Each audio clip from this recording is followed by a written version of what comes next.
Paz. Vamos ver se eu consigo tossir mais ou falar mais. Ok? Antes de nós irmos à mensagem, eu gostava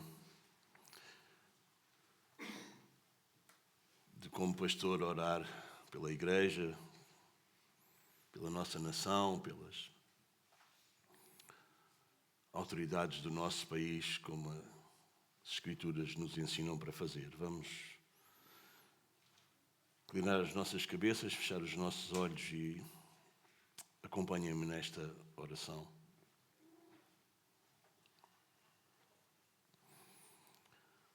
Pai Santo e Eterno Deus,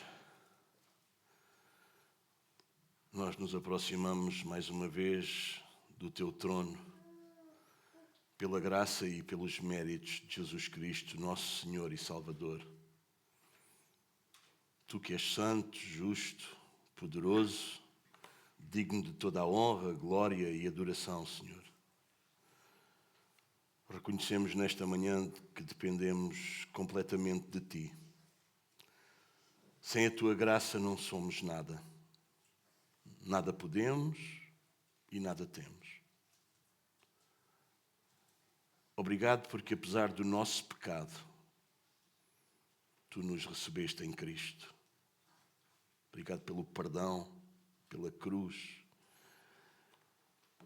pela ressurreição e pela esperança viva da vida eterna. Senhor, queria agora interceder pela Tua igreja. Santifica o Teu povo, Senhor. Dá-nos fome da Tua palavra, amor pela santidade e perseverança na fé. Livra-nos de uma religião apenas de exterior, que haja em nós e entre nós verdadeiro arrependimento, uma verdadeira comunhão, um verdadeiro temor do Teu nome. Senhor, quero orar pelos irmãos que possam estar mais aflitos. Senhor, pedir que Tu possas consolar aqueles que choram, que passam por tempos difíceis. Queria pedir-te que fortalecesses aqueles que estão passando por enfermidades, que Tu possas ser com eles e curá-los. Que Tu possas sustentar com a Tua poderosa mão aqueles que possam estar a passar por tempos de desânimo. Socorre também aqueles que enfrentam lutas espirituais e materiais. Senhor, Tu conheces cada coração e cada necessidade. Queria interceder pelos lares, pelas famílias da Tua igreja. Guarda os lares, Senhor. Fortalece as famílias, fortalece os pais. Senhor, dá sabedoria às mães. Conduz cada filho no caminho da verdade. Senhor, orar pelos de mais idade, pelos mais velhos, que Tu os conserves, pelos jovens, pelas crianças.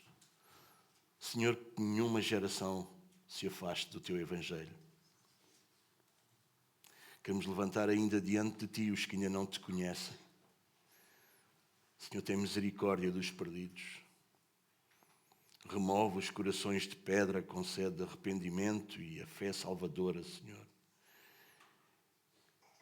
Que o Teu Espírito traga vida onde ainda há morte espiritual. Senhor, oro pelos pastores e líderes fiéis da Tua igreja. Dá-lhes coragem, humildade, fidelidade às Escrituras. Guarda-os do erro, do orgulho, do desânimo. Senhor, como Tu nos mandas na Tua palavra, queria interceder também pelas autoridades, os governantes da nossa nação, orar pelo Presidente da República, orar pelo Primeiro-Ministro, pela Assembleia da República, por cada deputado, cada Presidente de Câmara, de Junta, pela Polícia, pela GNR, Senhor, pelos bombeiros, cada um que tem autoridade, Senhor, concede a cada um deles justiça e sabedoria e temor diante de Ti, para que eles exerçam autoridade debaixo do Teu domínio, Senhor. Que eles sejam aqueles que promovem o bem e que paralisam o mal. E agora, Senhor, queria pedir-te também que prepares o nosso coração, como já te foi pedido, para ouvirmos a Tua palavra. Senhor, que nós não sejamos apenas ouvintes, mas praticantes. Que o Teu santo Evangelho encontre um solo fértil em cada um de nós. Glorifica o Teu nome neste culto. Que tudo aqui aponte para o Teu Filho, para Cristo. Oramos confiados não na nossa justiça, mas na justiça perfeita do nosso Redentor. Em nome de Jesus. Amém. Muito bem, meus amados. Vamos continuar no nosso estudo no Evangelho de João. E chegamos ao capítulo 3.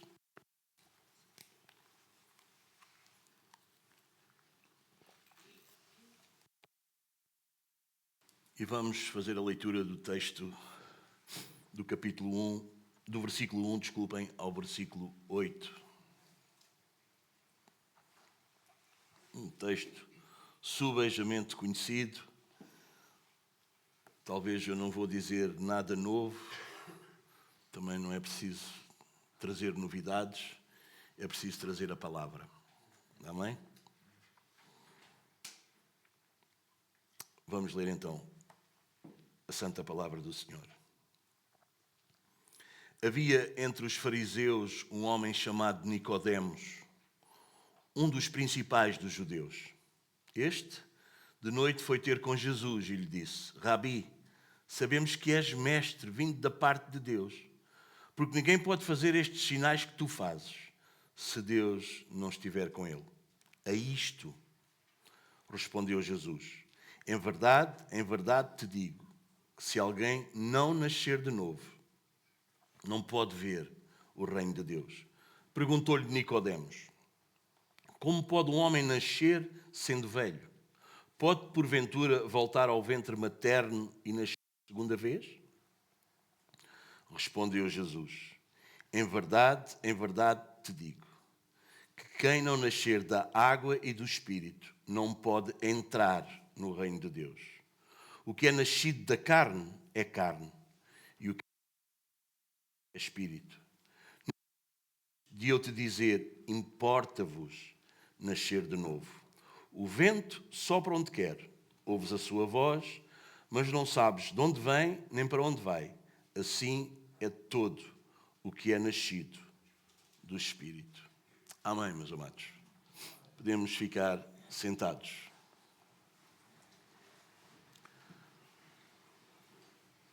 Muito bem, o que nós podemos perceber deste texto e que Jesus ensina é que o homem natural, mesmo que ele seja religioso, ele não pode ver nem entrar no reino de Deus sem a obra soberana do Espírito Santo operar nele o novo nascimento.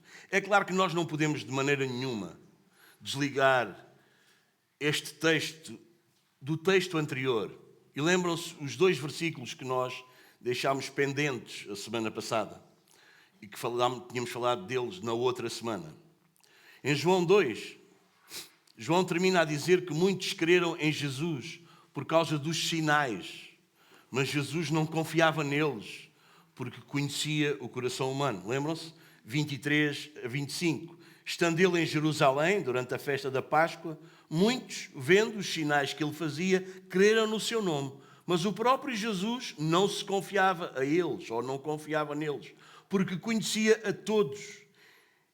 E não precisava de que alguém lhe desse testemunho a respeito do homem, porque ele mesmo sabia o que era a natureza humana. Então, João 3 começa com um homem. Que homem? Nicodemos. Isto não é um acaso, vocês entendem? Não foi por acaso que João coloca aqui a história verídica e verdadeira acerca de Nicodemos. Ele está-nos a querer mostrar algo. Os irmãos entendem? Nicodemos é um exemplo vivo de um homem inclusive religioso, não é? Que Jesus conhece muito bem por dentro, não é? Um homem respeitado, instruído, mas que ainda necessitava do quê? De vida espiritual. João 3, nestes primeiros versículos, ele vai nos mostrar o que havia nesse coração, de maneira real e verdadeira. Havia uma incapacidade espiritual e uma necessidade de um novo nascimento. Versículo 1 diz-nos assim, como nós lemos: havia entre os fariseus um homem chamado Nicodemos, um dos principais dos judeus. É isto mesmo, irmãos. Nicodemos não era um homem qualquer, nem sequer um homem sem religião. Nada disso. Era um mestre da lei. Ele era um membro da liderança judaica. Se alguém parecia, à primeira vista, olhando, que pertencia ao reino, era Nicodemos. É ou não é verdade? Era este homem, não é? Sem dúvida alguma. Mas o que é que Jesus vai mostrar? Jesus vai mostrar que religião, moralidade, conhecimento, vocês entendem? Até conhecimento bíblico não produzem regeneração. Nós podemos ter pessoas que sabem falar muito bem das Escrituras. Vocês entendem? Podemos ter pessoas que sabem pegar na Bíblia de trás para a frente e expô-las e falar delas. E ainda assim, elas não serem pessoas que entraram no reino de Deus, nem sequer viram o reino de Deus. Vocês entendem? E nós podemos ver isso numa série de religiões que falam tanto disparate acerca das Escrituras. Eles têm uma Bíblia. Eles apresentam-se como pessoas que conhecem as Escrituras, e alguns deles fizeram seminários por aí fora. Claro, mas isso não quer dizer. Este homem, este que era mestre, um dos principais em Israel, meus amados, ele era como que alguém, um pastor, um padre, um papa, vocês entendem? Alguém extremamente instruído, mas ele não tinha nascido de novo. Ele não via o reino, quanto mais entrar nele. Vocês entendem? Mas ele era, e nós sabemos, não é, porque já conhecemos, que os fariseus era a ala mais exigente, vocês entendem? Sobre a lei, eles tentavam guardar a lei, vocês entendem? Eles eram extremamente exigentes. Era das alas mais exigentes. Mas mesmo assim, vejam um exemplo que João vai buscar. Vocês entendem? Quando nós vemos, muitos destes fariseus, muitos destes líderes religiosos, quando Jesus entra em Jerusalém, e na festa da Páscoa, quando ele entra lá e ele destrói lá o templo com o azurraco de corda, né? E como nós lemos antes, né? Mas eles não entendiam, né? Jesus está a dizer: eu vou derrubar este templo e em 3 dias eu levanto. E eles pensavam que era o templo, as pedras. Eles não entendiam. O homem natural sempre entende as coisas espiritualmente. Tu tentas falar coisas espirituais e ele responde coisas naturais, porque é o que ele entende, é o que ele conhece. Ele não chega mais além. Bem, meus amados, isto fala-nos do quê? Uma doutrina que nós já aprendemos há um bom tempo, que é a depravação total. O que é que quer dizer? Quer dizer que o pecado destruiu o homem completamente. Completamente não quer dizer que a pessoa não tem raciocínio, não quer dizer que a pessoa não tem capacidades, não quer dizer que a pessoa não possa ser um bom médico, um bom advogado. Vocês entendem? Não quer dizer que a pessoa é louca. Quer dizer que ela é uma pessoa incapaz espiritualmente, porque ela foi separada da glória de Deus. Todos pecaram e carecem da glória de Deus. Irmãos, entendem? Não quer dizer que a pessoa é tão má quanto podia ser. Tem que ser uma pessoa horrível. Não, pode ser uma pessoa boa. Lembras-te de Paulo? Paulo diz que quanto à lei era repreensível. No entanto, ele lá dava a perseguir a igreja e a matar alguns irmãos. Vocês entendem? Porque ele não entendia as coisas espirituais. Ele era extremamente religioso, mas ele não entendia. Nicodemos era isso. O pecado afeta o ser humano todo. Como? Na sua vontade, nas suas afeições. Ele tem as afeições erradas, ele é voltado, ele ama, ele gosta, ele deseja coisas erradas. Vocês entendem? Ok, Romanos 3, 10 a 12 diz: como está escrito, não há justo nenhum sequer. Não há quem entenda, não há quem busque a Deus. Todos se extraviaram e a alma se fizeram inúteis. Não há quem faça o bem. Não há nenhum sequer. Isto é o que a Escritura diz acerca do homem natural. Paulo, ao escrever a carta aos Efésios, no capítulo 2, dos versículos 1 a 3, ele vai dizer: Ele, Cristo, vos deu vida, estando vós mortos. Mas mortos como? Adão e Eva pecaram, não é? Eles morreram fisicamente? Não, eles continuaram a existir, mas eles estavam mortos porque eles deixaram de ter relação com Deus. Estando vós mortos, diz a carta aos Efésios, nos vossos delitos e pecados, nos quais andastes outrora, segundo o curso deste mundo. Quem anda segundo o curso deste mundo revela que está morto, irmãos. Seguindo o príncipe das potestades do ar, do espírito que agora atua nos filhos da desobediência, entre os quais todos nós andámos outrora, seguindo as inclinações da nossa carne, fazendo a vontade da carne e dos pensamentos. E éramos por natureza. Por natureza porquê? Porque todos nós viemos de Adão. Por natureza, filhos da ira, como também os demais. Isaías 64, 6 diz assim: mas todos nós somos como o imundo, e todas as nossas justiças como trapos da imundícia. Todos nós murchamos como a folha, e as nossas iniquidades como um vento nos arrebatam. Meus amados, um homem pode estar muito bem vestido, todo com roupas finas, perfumado, respeitado, mas se o seu coração parar, a sua aparência de vida, de bem-estar, do que é que lhe vale?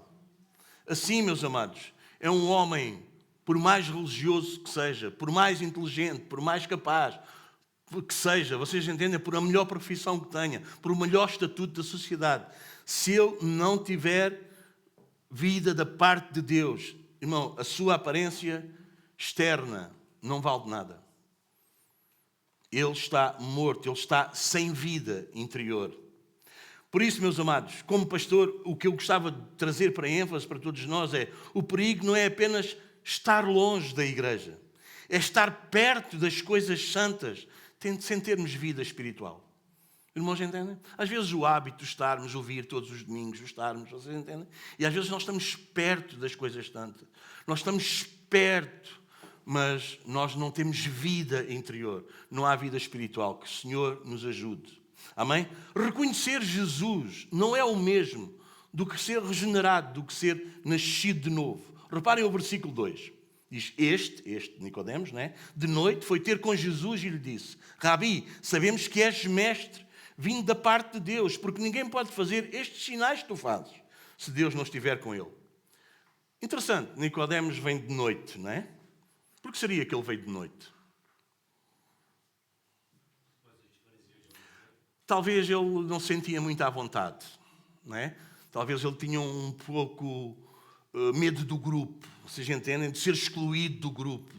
Vocês entendem? Aqui nós não temos esse problema. Mas, por exemplo, quando nós estávamos com a missão lá no Alentejo, havia muita dificuldade das pessoas entrarem na igreja, no lugar do culto. Vocês lembram-se?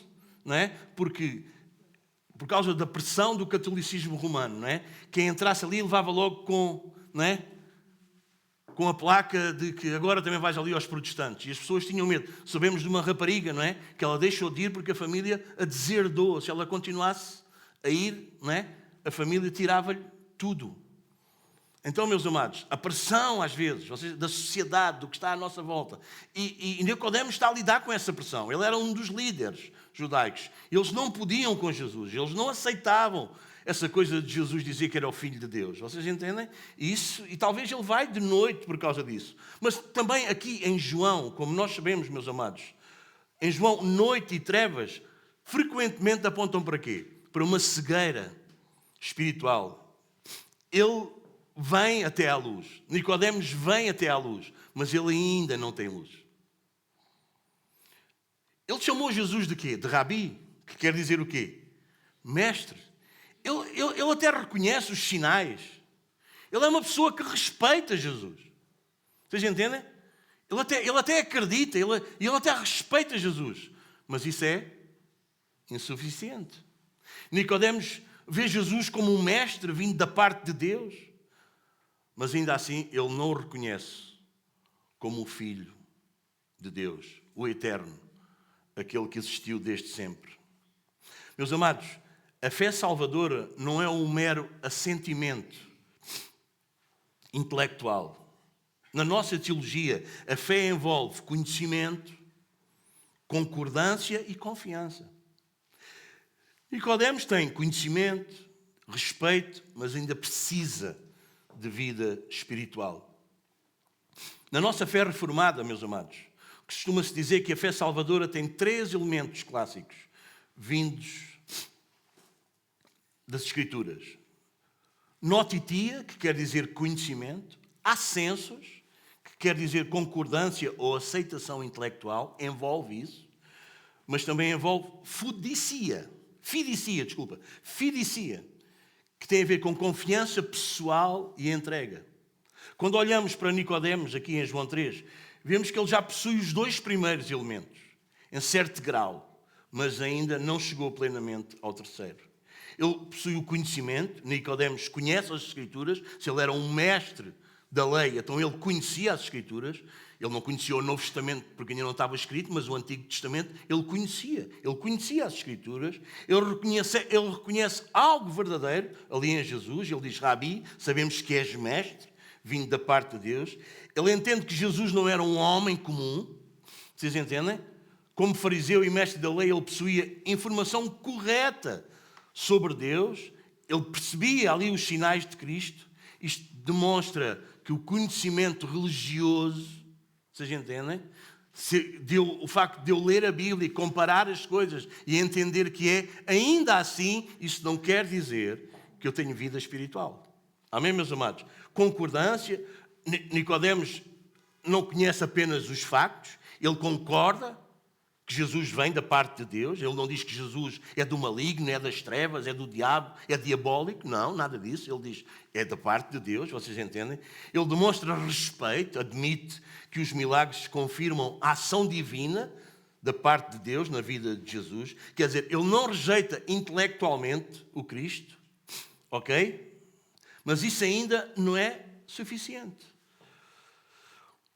Uma pessoa pode muito bem admirar as verdades sobre Jesus, admirar os milagres que Jesus faz, vocês entendem? Mas isso não quer dizer que ela tem vida espiritual, não quer dizer que ela foi regenerada, não quer dizer que ela nasceu de novo. Amém, meus amados? Tiago, capítulo 2, versículo 19, que frequentemente nós citamos, diz: os demónios também creem. Crês tu que há um só Deus? Diz Tiago, não é? Grande coisa que tu fazes. Os demónios também creem e tremem. Vocês entendem? Ok? Há conhecimento intelectual, mas não há salvação. Confiança. Fiducia. É aqui que Jesus quer levar Nicodemos. O problema de Nicodemos não era falta de informação, mas falta de vida espiritual. Ele precisava de regeneração, ele precisava da obra do Espírito Santo para realmente confiar em Cristo de maneira salvadora. Na nossa teologia, a fé verdadeira não é apenas saber quem Jesus é, nem apenas concordar que Ele veio de Deus, mas descansar pessoalmente nele para a nossa salvação. Essa confiança envolve o quê? Arrependimento, dependência de Cristo e nova vida produzida pelo Espírito. Por que é que isso importa?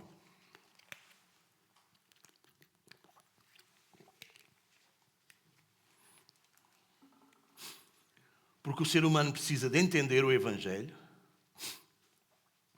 precisa de reconhecer quem Jesus é, precisamos de entender as doutrinas corretas, é verdade que sim, mas precisamos de possuir essa fé salvadora. E é por isso que Jesus aqui vai, e João vai levar, Jesus vai levar Nicodemos, e João leva-nos aí a ligar a fé ao novo nascimento. Em primeiro lugar, o Espírito dá vida. Então o pecador realmente vê e entra no reino. A fé salvadora nasce de um coração que foi regenerado, meus amados. Muitos teólogos veem Nicodemos como alguém que está num processo.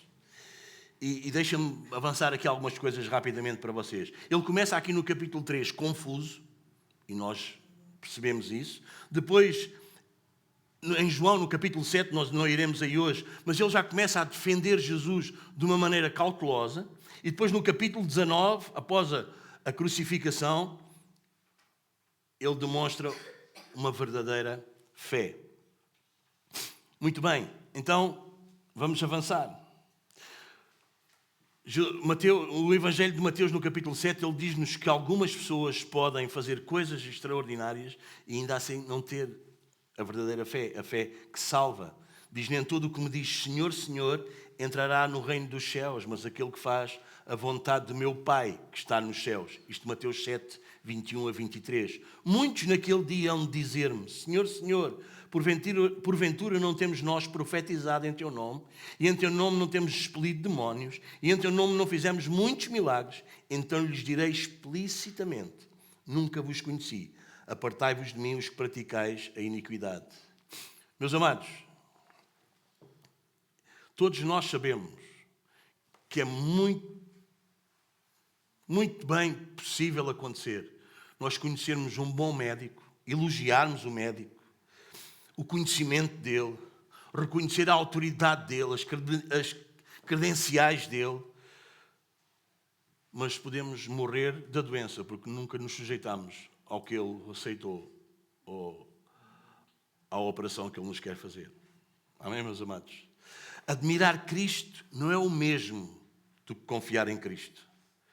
Respeitar Jesus não é o mesmo, meus amados, do que nascer de novo. Nicodemos veio até à luz, mas ainda carregava trevas no seu coração. Respeitar Jesus não é a mesma coisa que pertencer ao reino dele.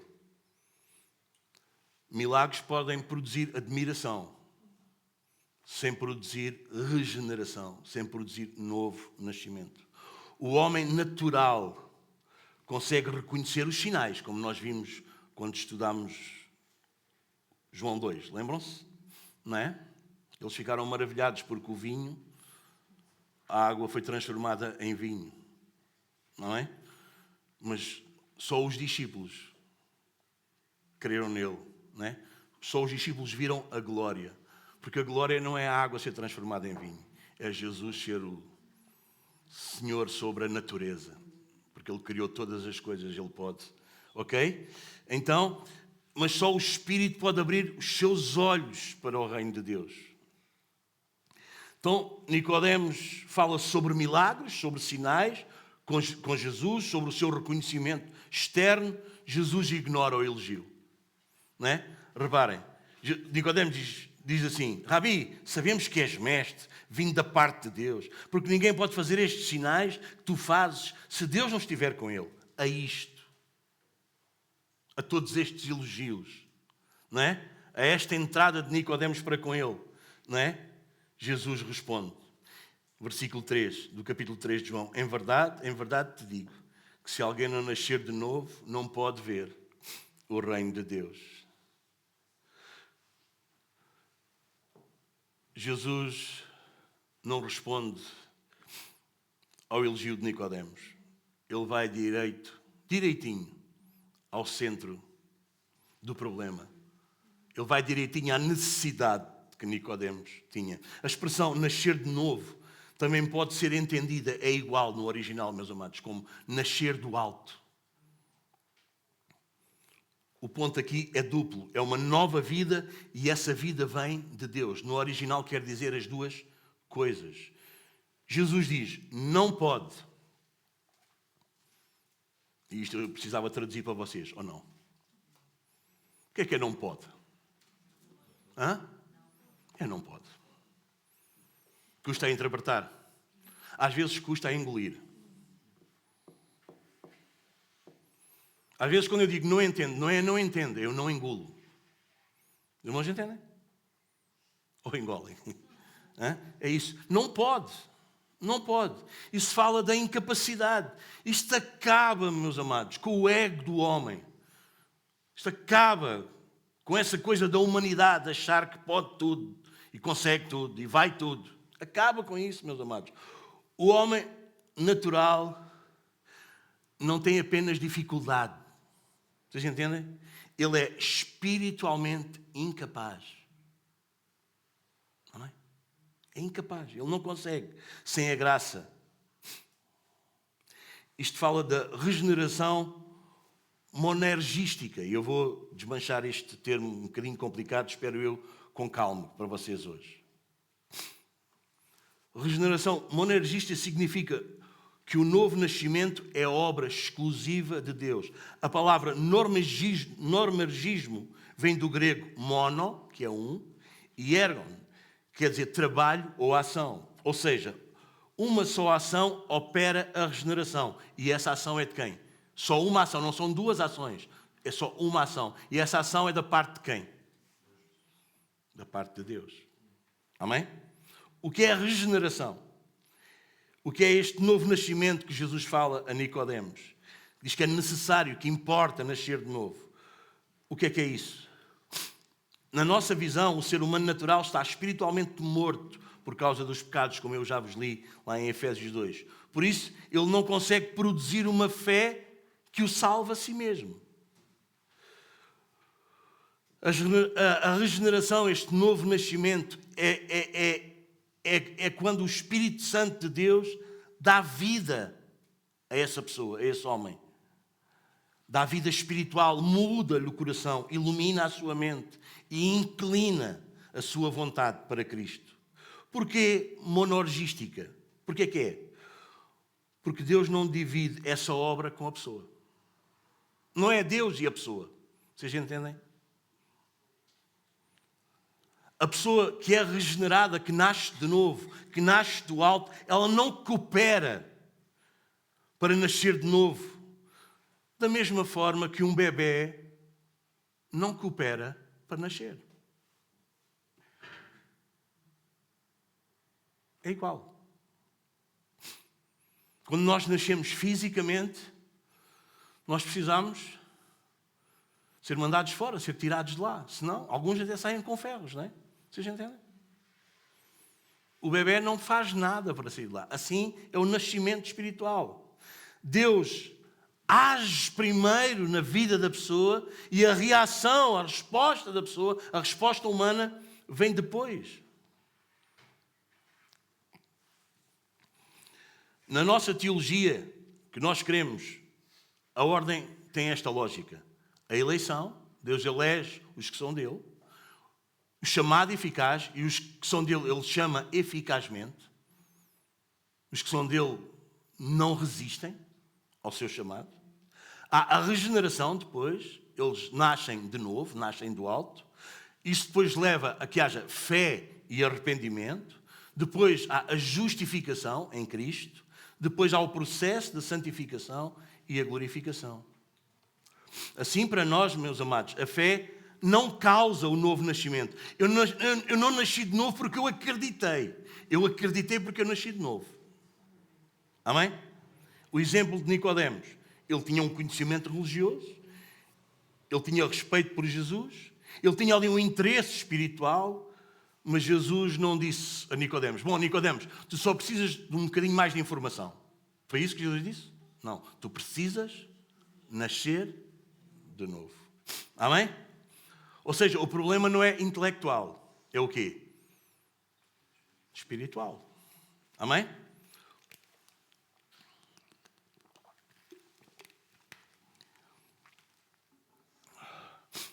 Há uma diferença entre sinergismo e monergismo.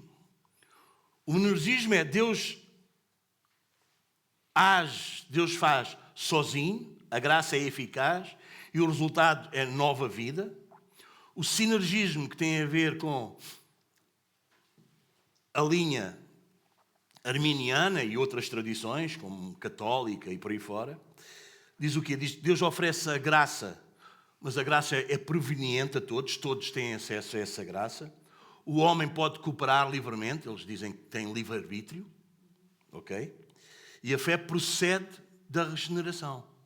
A fé precede a regeneração. Quer dizer, a pessoa acredita e por causa disso depois ela nasce de novo. Vocês entendem?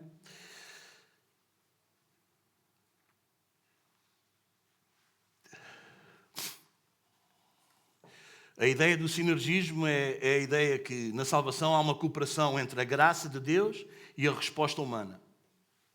A palavra sin quer dizer junto, ergon, trabalho ou ação. É um trabalho junto.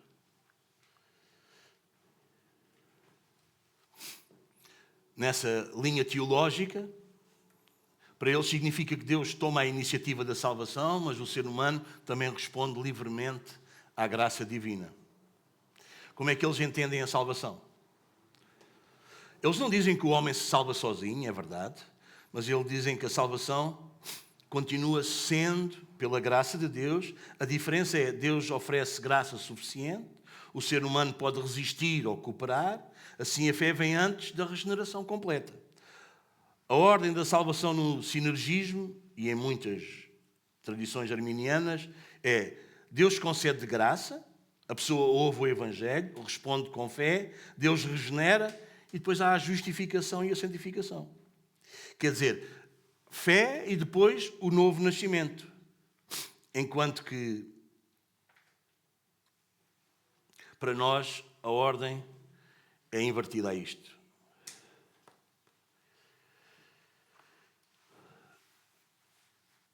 Na teologia arminiana, ainda, deixem-me, a humanidade está caída e incapaz de salvar-se sozinha, mas Deus concede graça que desperta, que ilumina, que capacita a responder ao Evangelho. Mas essa graça não força a conversão. A pessoa aceita ou resiste. Eles usam alguns textos das Escrituras para explicar isto. Em 1 Timóteo 2,4, onde diz: Deus deseja que todos sejam salvos. Se nós formos ler o contexto, o todos é todo o tipo de pessoas. Se Deus desejasse que todos fossem salvos, e nem todos fossem salvos, Deus não podia ser Deus, porque haviam alguns que eram mais do que Deus e não eram salvos, ok? Então, em algum momento, Deus deixa de ser Deus, e isso não pode acontecer, porque Deus é Deus em todo o tempo, ok? Fazem um convite universal e usam uma carta que, em Apocalipse capítulo 3, 20, que diz: eis que estou à porta e bato. Então eles até dizem que Deus é cavalheiro e que bate à porta, não é? Meus amados, se quando tu te visses alguém a morrer, fosses cavalheiro e dissesses: olha, quero sair... Bom, alguns, infelizmente, por causa da ignorância, eles fazem isso com os filhos. Os meninos é que mandam. Ah, não, os meus filhos vão ser o que eles quiserem ser. A sério? A sério que eles vão ser o que eles quiserem ser? Ah, sim, os meus têm toda a liberdade, vão ser. Alguns nasceram homens, já querem ser mulheres.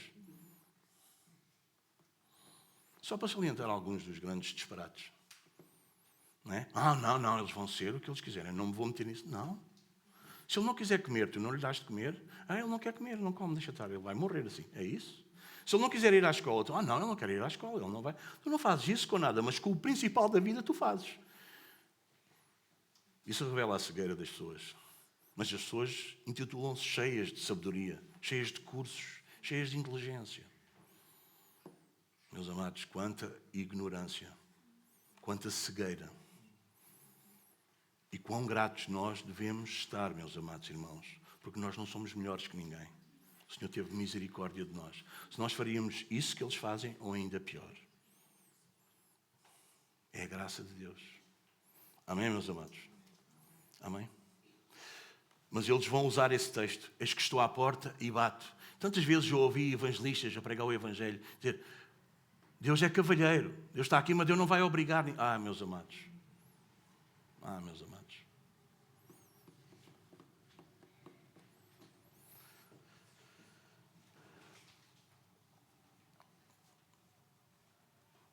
Um sinergista diria: Deus já estava a atrair Nicodemos. O Espírito estava a trabalhar nele. Mas Nicodemos precisava de responder com fé.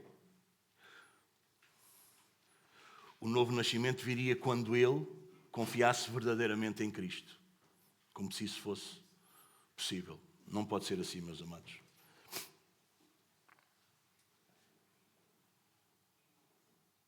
Na nossa analogia reformada, primeiro vem a vida espiritual, depois Deus nos concede a fé salvadora. Primeiro Deus concede vida porque nós estávamos mortos. Não é? Vocês já acham que um morto pode fazer alguma coisa? Como é que um morto faz alguma coisa? Não é? Se está morto, está morto. É ou não é? Na nossa lógica, primeiro Deus concede vida espiritual, depois então o pecador crê. Não o pecador crê sozinho, sem Deus agir, e depois ele nasce de novo. Se fosse assim, sabe como é que nós fazíamos? Como alguns fazem. Deixa de acreditar, pá. Tu também não acreditas, pá. O que é que não acreditas? Olha lá para mim. Uma vez que eu acredito. Que não acredito. Acredita, pá.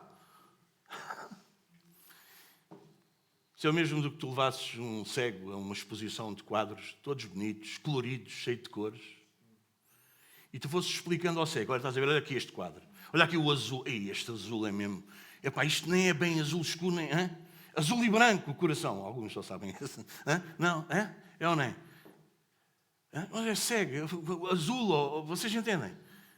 Não, mas o azul é a mistura deste, com o outro, explica tudo, e o cego até pode explicar qual é, mas ele nunca vai saber o que é o azul. Isso é um morto espiritual. Ele pode saber, ele leu os versículos, ele tem inteligência, ele vai, ele diz para trás, para a frente, estuda este livro, mas ele não tem vida espiritual, porque ele está morto. Ele está morto. Então, para nós, como é que nós entendemos? Entendemos que o ser humano está espiritualmente morto e Deus, de uma maneira soberana, dá vida a essa pessoa.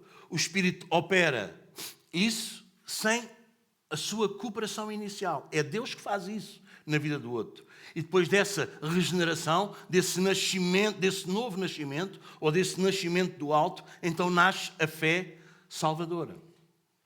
Então nós não queremos para nascer de novo, mas nós nascemos de novo para crer. Porque nós nascemos de novo, então nós cremos. João, capítulo 1, versículos 12 e 13, como nós já lemos quando estudámos o capítulo 1, diz: mas todos quantos o receberam, deu-lhes o poder de serem feitos filhos de Deus, a saber, aos que creem no seu nome, os quais não nasceram do sangue, nem da vontade da carne, nem da vontade do homem, mas de...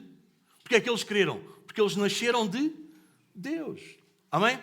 1 Coríntios 2, 14, diz assim: ora, o homem natural não aceita as coisas do Espírito de Deus, porque lhe são loucura, e não pode entendê-las, porque elas se discernem espiritualmente. Amém?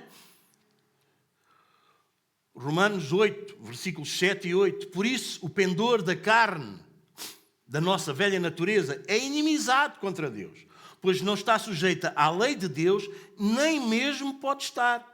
Portanto, os que estão na carne não podem agradar a Deus. Amém? Se não nasceste de novo, se não nasceste do alto, se não tens um novo nascimento, tu podes praticar as melhores obras que tu quiseres praticar. Para Deus, porque diz, não é que eles não querem agradar. O que a Escritura diz é, eles não podem. Quem está na carne não pode agradar a Deus. Amém, meus amados? É uma impossibilidade. O apóstolo Tiago, no capítulo 1, versículo 18, ele vai dizer: pois segundo o seu querer, querer de quem? De Deus, ele nos gerou pela palavra da verdade, para que fôssemos como as primícias das suas criaturas, da sua nova criação. Não é? Paulo diz que nós somos salvos pela graça por meio da fé. Isto não vem de nós, é dom de Deus. Não vem da carne para que ninguém se glorie. Nós somos o quê? Feitura sua. Não é? Nós somos um poema. Feitura, uma criação, um poema. Feitura sua. Não é? E isto não vem das obras.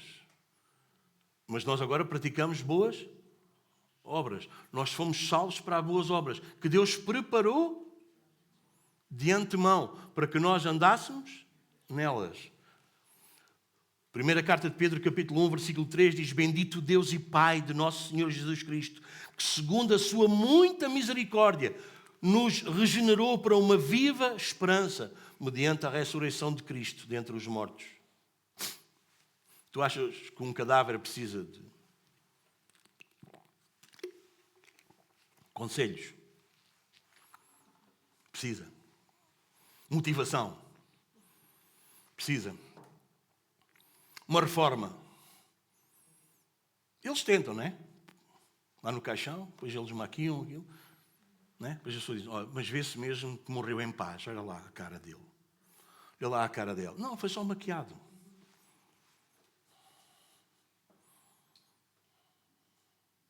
Amém? Não dá para morrer em paz quando o que te espera é o inferno. Não dá para encontrar paz na morte. Alguns pensam. Por isso alguns infelizmente se suicidam, porque eles pensam, bom, vou morrer e acaba-se tudo. Não acaba, não. Não acaba, não. Então o que é que adianta? Não funciona, pois não, meus amados. Dar conselhos, né? Fazer ali uma reforma. Não vale a pena, meus amados. O que é que um morto precisa? De vida. Jesus não disse a Nicodemos, bem, Nicodemos, bom, tu estás quase lá, só precisas de melhorar. Não. O que é que Jesus disse? Nasce. Nasce de novo. Nasce do alto. A mente natural não compreende essas realidades. Olha o versículo 4. Perguntou-lhe Nicodemos, como pode o homem nascer sendo velho? Pode porventura voltar ao ventre materno e nascer a segunda vez? Bom, Nicodemos interpreta Jesus de forma terrena, natural, literal. Isto acontece muitas vezes no Evangelho de João. Vocês vão-se aperceber disso. Eu já disse uma, não é? Em João 2, eles pensavam que o templo era o físico, era as pedras. Então demorou 46 anos a construir este templo, tu agora dizes que o derrubas e levantas em 3 dias. Como é? Eles perceberam isto de uma forma natural. A água, em João 4, eles interpretaram João 4 como se a água fosse física, não é? Quando Jesus disse àquela mulher, se tu beberes da água que eu tenho para te dar, jamais terá sede. E Jesus não estava a falar da água do poço de Jacó. Jesus estava a falar dele próprio. Não a entendem?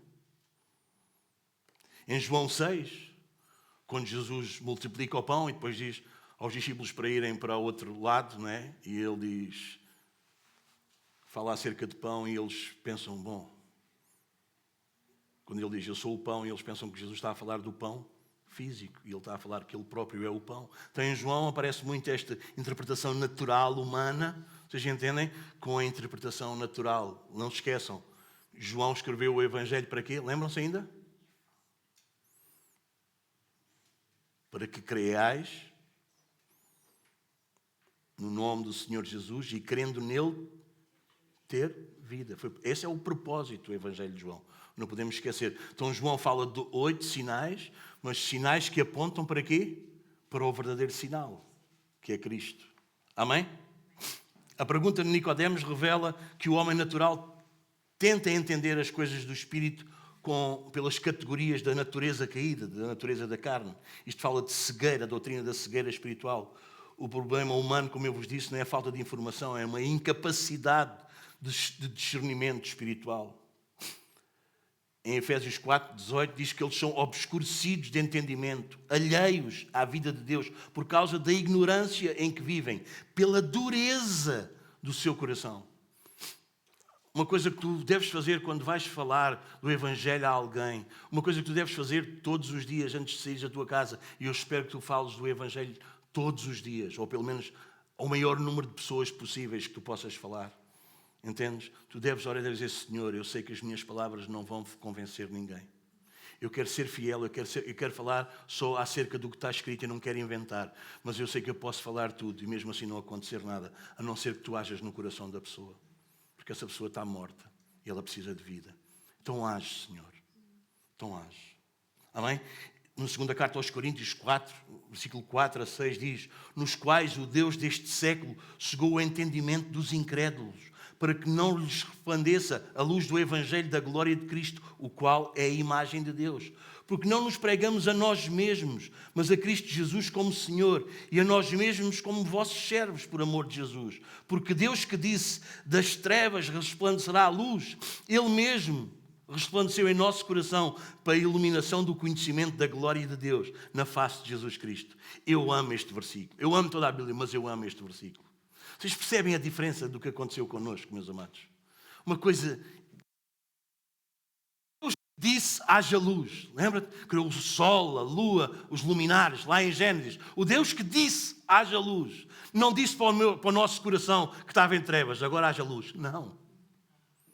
Não. Ele mesmo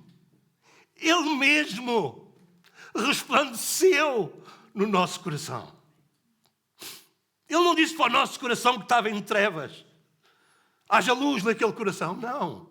Ele mesmo resplandeceu no nosso coração. Louvado seja Deus. Meus amados, é possível conhecer toda a linguagem bíblica e ainda assim não compreender a realidade espiritual do Evangelho. O novo nascimento é purificação, é a renovação pelo Espírito. Versículo 5, tem que avançar rápido. Respondendo Jesus, em verdade te digo, quem não nascer da água e do Espírito não pode entrar no reino de Deus. Jesus aprofunda aqui a afirmação. Antes ele tinha dito que não podes ver. Agora ele diz, não podes entrar. Água e Espírito aponta para a promessa da nova aliança. Podes abrir em Ezequiel 36. Ezequiel 36.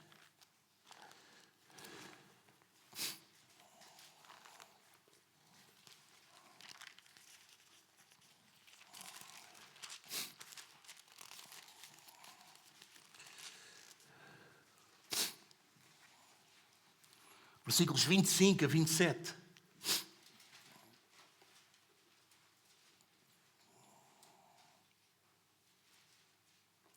Deus não perdoa apenas os pecados, meus amantes. Ele transforma-nos no interior. Ele remove o nosso coração de pedra e dá-nos um coração de carne. Vê o que diz em Ezequiel.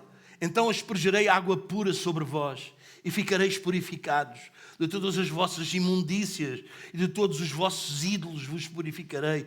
Dar-vos-ei coração novo e porei dentro de vós um espírito novo. Tirarei de vós o coração de pedra e vos darei coração de carne.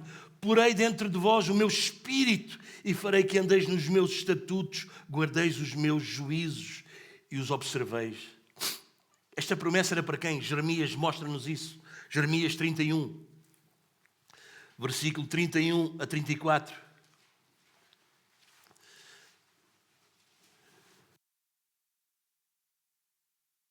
Vamos lá?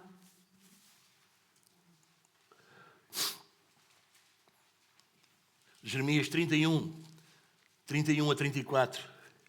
Diz assim: eis aí vêm dias, diz o Senhor, e firmarei uma nova aliança com a casa de Israel e com a casa de Judá, não conforme a aliança que fiz com seus pais num dia em que os tomei pela mão para os tirar da terra do Egito, porquanto eles anularam a minha aliança, não obstante eu os haver desposado, diz o Senhor. Porque esta é a aliança que firmarei com a casa de Israel depois daqueles dias, diz o Senhor. Na mente lhes imprimirei as minhas leis, também no coração lhes inscreverei e serei o seu Deus e eles serão o meu povo. Não ensinará jamais cada um ao seu próximo, nem cada um ao seu irmão, dizendo: conhece ao Senhor, porque todos me conhecerão, desde o menor até ao maior deles, diz o Senhor, pois perdoarei as suas iniquidades e dos seus pecados jamais me lembrarei. Bem, se vocês forem ouvintes atentos, vocês vão me dizer: Domingos, mas essa promessa era para a casa de Judá e para a casa de Israel. Nós não somos israelitas, nós não somos judeus, mas em Efésios, no capítulo 2 que nós lemos há pouco, nos versículos 12 e 13, eu tenho a boa notícia para nós. Efésios 2, 12 e 13 diz assim: naquele tempo estavais sem Cristo, separados da comunidade de Israel, estranhos às alianças da promessa, não tendo esperança e sem Deus no mundo. Isso éramos nós. Nós não éramos do povo de Israel. A aliança não tinha sido para nós. As promessas não eram para nós. Mas agora, diz o versículo 13, em Cristo Jesus, vós que antes estavais longe, fostes aproximados pelo sangue de Cristo. Aleluia. Aleluia. Afinal, esta promessa é para nós. Afinal, esta promessa também é para nós. Por causa de quem? Por meio de quem? Por meio de Jesus Cristo. Tito, capítulo 3, versículo 5 diz: não por obras de justiça praticadas por nós, mas segundo a sua misericórdia, Ele nos salvou mediante o lavar regenerador e renovador do Espírito Santo. Segunda carta aos Coríntios, capítulo 5, versículo 17, diz o versículo que vocês bem conhecem. E assim, se alguém está em Cristo, nova criatura é, nova criação é. As coisas velhas já passaram, eis que se fizeram novas. Amém, meus amados? Muito bem, meus amigos. Nós podemos ler, podemos ter um copo todo lavado por fora, mas se o veneno continua dentro do copo, esse copo continua mortal. Não há hipótese. Deus não trata com a aparência.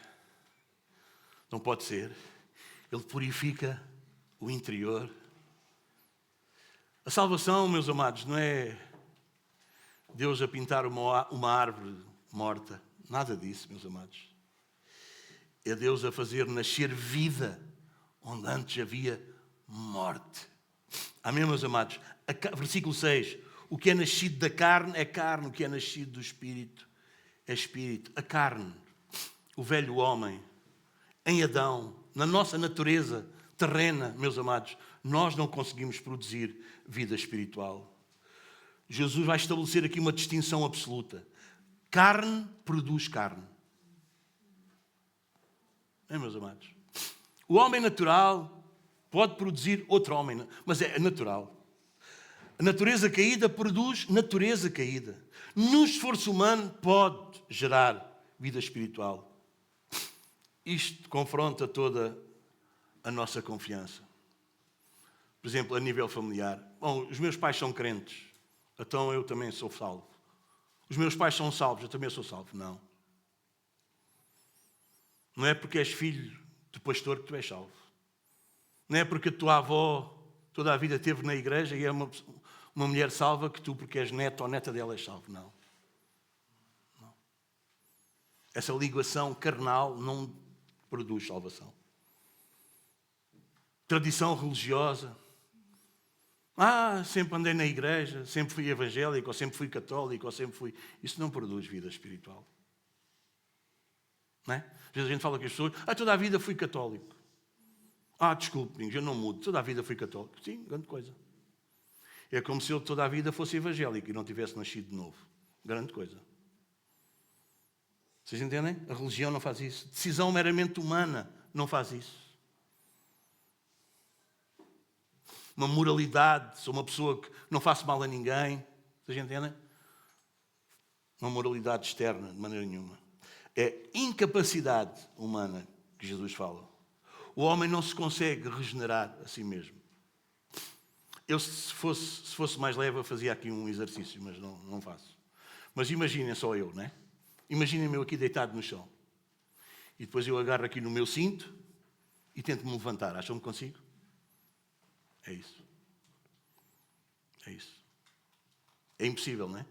Parece impossível. Eu quero, eu faço toda a força, mas eu não me levanto, não é? É isso, espiritualmente falando. Não dá. É impossível. Eu até quero. E vai, e força. Não dá. Davi, depois do profeta Natão o confrontar com o pecado, ele escreve o Salmo 51. E no versículo 5 do Salmo 51 ele diz: em pecado me concebeu minha mãe, quer dizer, eu sou pecador desde que nasci. Nós não somos pecadores porque praticamos o pecado, porque pecamos. Nós pecamos porque somos pecadores. É a nossa natureza caída. Romanos 5,12 diz: portanto, assim como por um só homem entrou o pecado no mundo, e pelo pecado a morte, qual foi este homem? Adão. Assim também a morte passou a todos os homens, porque todos pecaram. Mas em João 6,63, Jesus diz: o Espírito é o que vivifica, a carne para nada aproveita. E a gente acha que a carne é aquela coisa, não é? A carne para nada aproveita.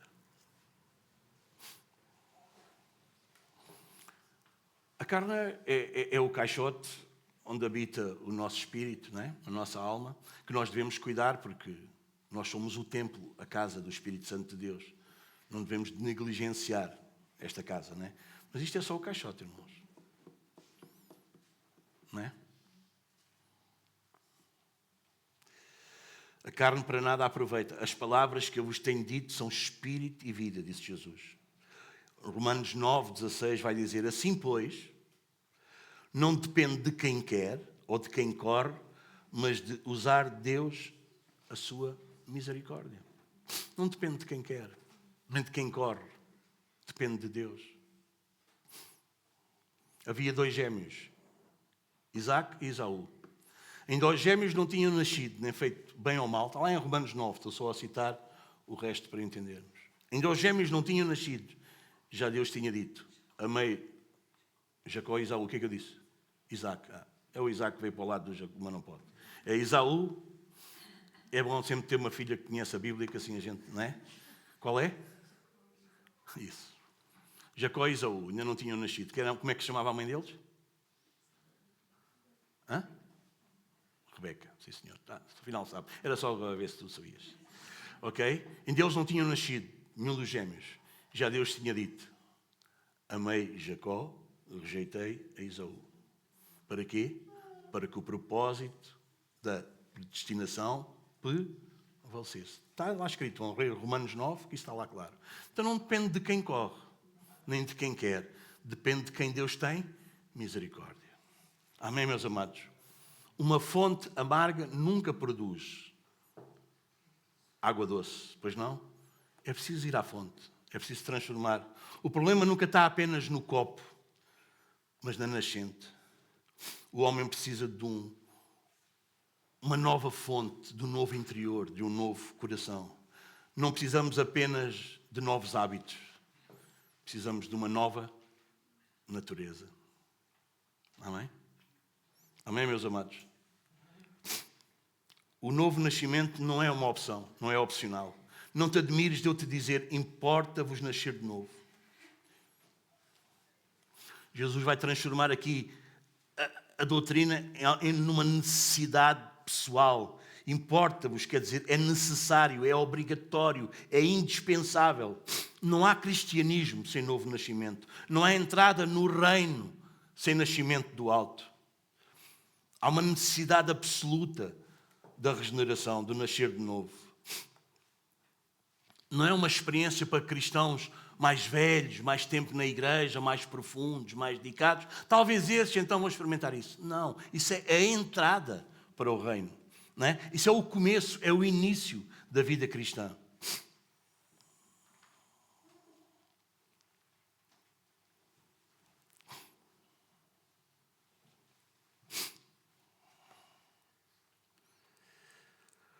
O Espírito é soberano, meus amados. Os seus efeitos são visíveis na vida daqueles em quem ele habita. É ou não é? Versículo 8. O vento sopra onde quer.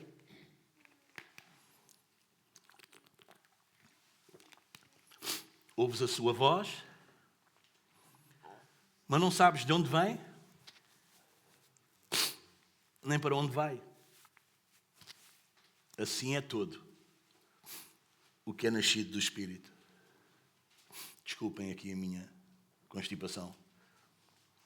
A palavra no grego aqui, vento, pode significar vento, espírito, sopro. Jesus usa essa linguagem para ensinar a soberania e este mistério que é o novo nascimento, a regeneração.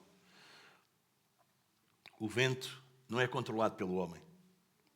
O vento sopra onde quer. É ou não é verdade? Não consegues controlar, não consegues controlar a sua direção, mas conseguimos perceber os seus efeitos. Assim é o Espírito Santo. O Espírito opera em quem Ele quer, quando quer, aonde quer, da maneira que quer. Ele regenera de forma livre, eficaz e soberana. Ele não é manipulado pelas técnicas de ninguém, nem do pregador, nem do pastor, quer chegar àquela pessoa, quer chegar à outra, o Espírito não se deixa manipular por isso. É por isso que nós somos chamados a falar a todas as pessoas. Amém? É por isso que diz, os quais não nasceram do sangue, nem da vontade da carne, quer dizer, não é da nossa vontade. O que não quer dizer que nós não tenhamos vontade que os outros sejam salvos, ok? Então não é da minha vontade, deixa estar. Não, não é isso. Nasce da vontade de Deus. Ezequiel 37 dá-nos um exemplo disso, falando-nos do profeta a falar para o vale de ossos secos, e Deus pergunta ao profeta se aqueles ossos sequíssimos podem ter vida, e o profeta diz, Senhor, tu é que sabes? Vocês podem ler lá isso, não é? E depois Deus diz, então fala aos ossos. E o profeta falou aos ossos. E os ossos, ouvindo a palavra do Senhor, ganharam nervo, tendão, carne, pele e, por fim, vida. E depois o próprio Deus explica a visão que deu ao profeta. E ele diz, sabes quem eram os ossos secos? Os ossos secos são a casa de Israel. Amém, meus amados? Está lá em Ezequiel 37. Quando o apóstolo Paulo chega junto de um grupo de pessoas que estão em oração, mas não conheciam a Deus, diz que chega junto de certa mulher chamada Lídia, da cidade de Tiatira. Ela era vendedora de púrpura, estou em Atos 16, 14. E era alguém que era temente a Deus, mas ela não era salva. Vocês entendem? Ela acreditava em Deus, ela até temia a Deus, mas ela não era uma pessoa que tinha nascido de novo ainda. Como aconteceu com aquele centurião, vocês lembram-se? Diz que as ofertas e as orações dele eram ouvidas, mas ele ainda não era salvo, ele precisava nascer. E então Pedro é enviado lá. Vocês percebem isso? Ok? E diz em Atos 16, 14, certa mulher chamada Lídia, da cidade de Tiatira, vendedora de púrpura. Eu gosto destes pormenores, né? Porque isto divide em si. É como se tu estivesses a contar, olha, foi na tua casa, isto, não é? É assim que a palavra nos chega. Porque a palavra é assim, é próxima, é do dia a dia, é verdadeira, é real. Amém? Temente a Deus, nos escutava. E olha o que é que Lucas relata. O Senhor lhe abriu o coração para atender às coisas que Paulo dizia. Que maravilha, quando o Senhor abre o nosso coração. Não é? Não é? Que maravilhoso é quando tu falas, quando tu anuncias o Evangelho e com quem tu estás a falar, tu percebes que o Senhor lhe abre o coração. Diz, o Senhor lhe abriu o coração e ela atendia, ela ouvia as coisas que Paulo lhe dizia. Uau! Nós não vemos o vento, mas nós vemos as árvores a se moverem, as folhas a levantarem-se, as velas dos barcos a serem impulsionadas por aquele vento. Da mesma forma, nós não vemos a regeneração em si mesmo, nós não conseguimos. Mas nós vemos os seus frutos. Nós vemos arrependimento na vida da pessoa, fé, amor por Cristo, fome, desejo pela palavra de Deus, uma nova direção na vida. Meus amados, a evidência do novo nascimento não é que a pessoa fica perfeita imediatamente. Bom, a pessoa nasceu de novo, e agora a pessoa é perfeita. Não, não é nada disso. Não é nada disso. Mas é uma nova disposição. Quem nasceu do Espírito começa a amar o que antes desprezava. E começa a odiar o pecado que tanto abraçava. Isso é o que acontece. Depois, muita coisa. Mas isso acontece. É uma volta. Vocês entendem? Precisamente o contrário.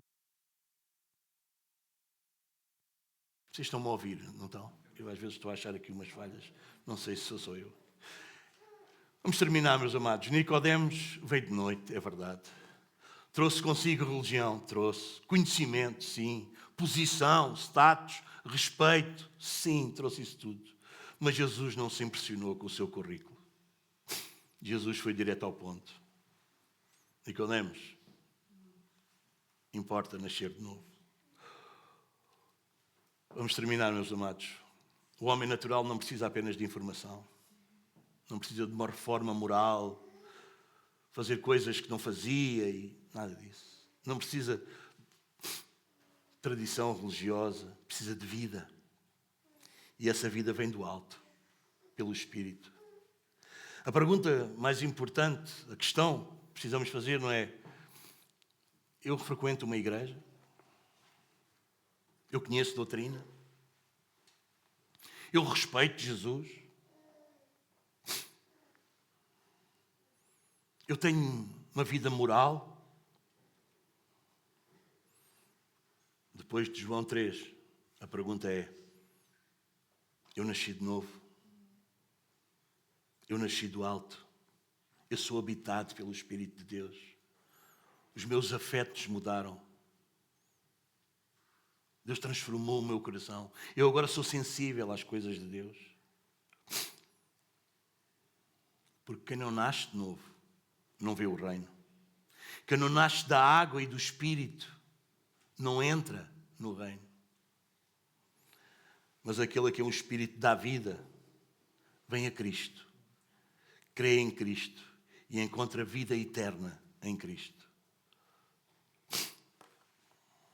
Meus amados, a religião, seja ela qual for, até a evangélica, pode reformar o exterior.